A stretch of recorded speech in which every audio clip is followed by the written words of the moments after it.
Rustenburg Girls Junior School is rebuilding its brand. Killing two birds with one stone, the school celebrates its 128 years of existence and International Education Month under the theme of transformation and diversity. Now, the institution itself, which was previously embroiled in a race row for firing its only black teacher, has implemented a diversity and transformation plan and intentionally employing staff of color, so to speak. Nasiphi is our reporter on the ground. She's live to us just outside the institution itself in Rondebosch. Nasiphi, tell us a bit more about this rebranding that Rustenburg School is actually undertaking.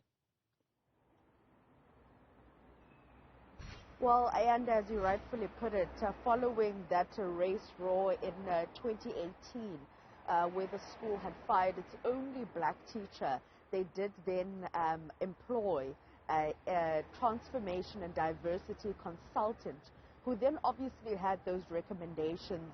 And in the 128 years of the school's existence, they had a principal of color for the first time, and then saw those implementations of those recommendations by the consultant in terms of making its way, or taking a rebrand rather, into intentionally employing people of color, a staff, including the people that are working as support staff. So as it stands, we understand that about 90 staff members are working in the institution itself, and about between 20 and 30 have then been employed, or rather are people of color. So quite a huge turn for the school itself. I mean, taking into account that just in 2018 alone, they had one teacher who is of color. And we do understand that the grade R's for this year, they've intentionally made sure that there are about 50% of the grade 1s who are of color. So we will also be speaking to the principal herself, being the first principal of color at this particular school, and also the reasons behind, intentionally employing teachers of color, including staff, and how that can also impact the teaching and also the learning, including the representation.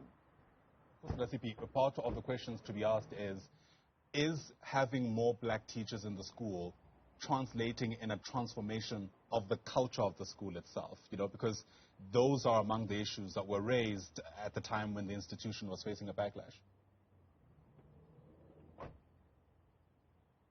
Well, Ayanda, that's indeed true, and I think that is one of the reasons why the school then employed that transformation and diversity consultant to actually look at those issues that were raised by the teacher herself, who was fired at the time, including some of the challenges that obviously the school has faced, 128 years of existence, and firing the only black teacher in 2018. So those are some of the challenges that the school said they want to look into and have that transformation and diversity plan, and a policy rather. And they are saying that they've been implementing that right through, following those recommendations, following that race roar, of course, and the backlash that they received back in 2018. So it does look like they are taking a different path and being very intentional with the people that they are employing, particularly people of color at the school. Yeah, and of course, the cynics among us will be asking why it took the school so long to even get here, especially when you consider it's been in existence for 128 years. Nasiphi, thanks very much indeed for that update. We'll keep watching that story with you as it continues to unfold. Nasiphi, live to us there from Rondebosch in Cape Town.